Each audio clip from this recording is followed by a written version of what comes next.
I'm really excited about Infamous because as a player, I am one of those people who wants to be able to just go everywhere. And when we say that it's an open world game, we mean that in 3 dimensions.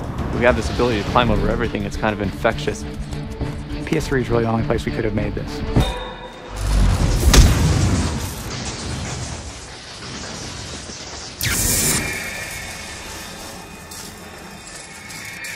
PlayStation 3 is kind of like a very deep well, and I have never seen the bottom of it yet, performance-wise. So it's a pleasure to have that freedom, to create a game where you're really limited by your imagination and the hardware is not this roadblock that it used to be. It's a large, interactive streaming world with tons of characters, tons of content, and we certainly take good advantage of the hard disk that's there to be shuttling all this information in.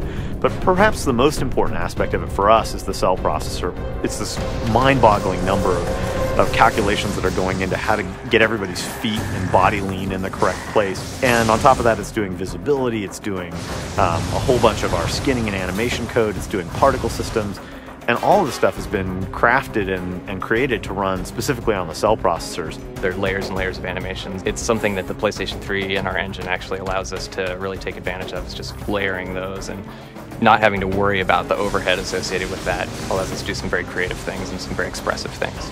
We really needed to have the power of the PS3 there. All the bandwidth we get out of the RSX graphics chip, the capacity, the Blu-ray. When we're making this game for the PS3, we're constantly amazed by how much the technology allows us to add a lot more. It's cool.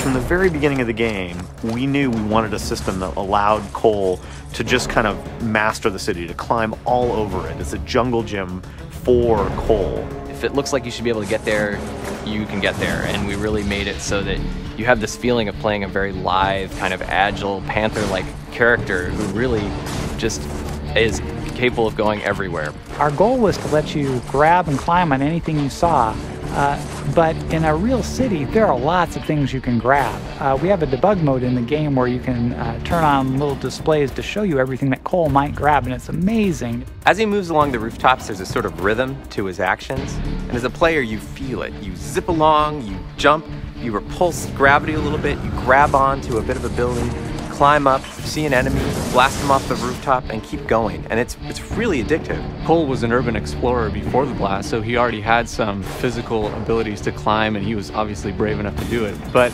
now that he's electrically powered, he's even more able to take advantage of that. It kind of amps him up even more. We had to work really, really hard on figuring out what the player really intended when they're jumping through the air. Are they actually trying to grab that ledge, or are they trying to grab the ledge next to that? We call it reading the player's mind through his thumbs. We've been pretty successful with it, and it makes the game really fun to play because it doesn't feel like you're using the controller. If we do our job right, then the controller disappears. You don't think about it at all. You just do what you want to do, and it happens. If you had control of electricity, what would you do? One of the reasons we decided to make Cole an electrically based superhero is that electricity is all around you when you're in the city. You see power lines everywhere, you see light poles, you see junction boxes on the wall. So wherever Cole goes, he's kind of really in his milieu. And our character draws electricity out of the power grid, and it fuels his powers. And of course, because we chose electricity, we could go really deep on that one subject.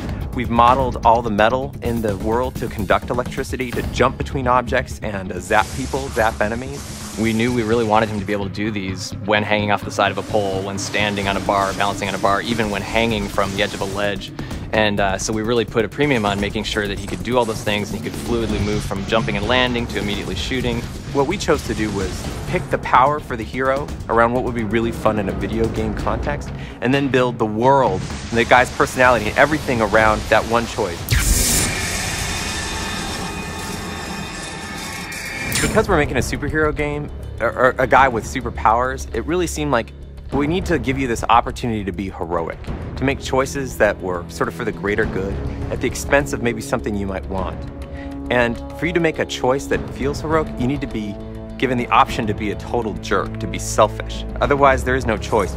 The more you use your powers for good things, you'll find that your powers start offering you opportunities to maybe be more precise with your attacks. On the flip side, the more evil you are, the more grand and destructive your powers will become kind of on a course way. And that's kind of our desire to really give the player this experience of, hey, it's the path I'm choosing that matters. The people in Empire City, the people that you're helping, they'll remember if you're a jerk. They'll remember if you're a nice person. And that'll affect how you get to play the game in the future. If they like you, they actually might lend a hand with some of the things you need to do.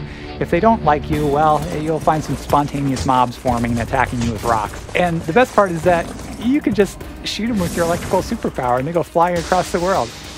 It's a believable character in believable human situations, except for that you've got this kick-ass supernatural power, and you get to choose how to use it.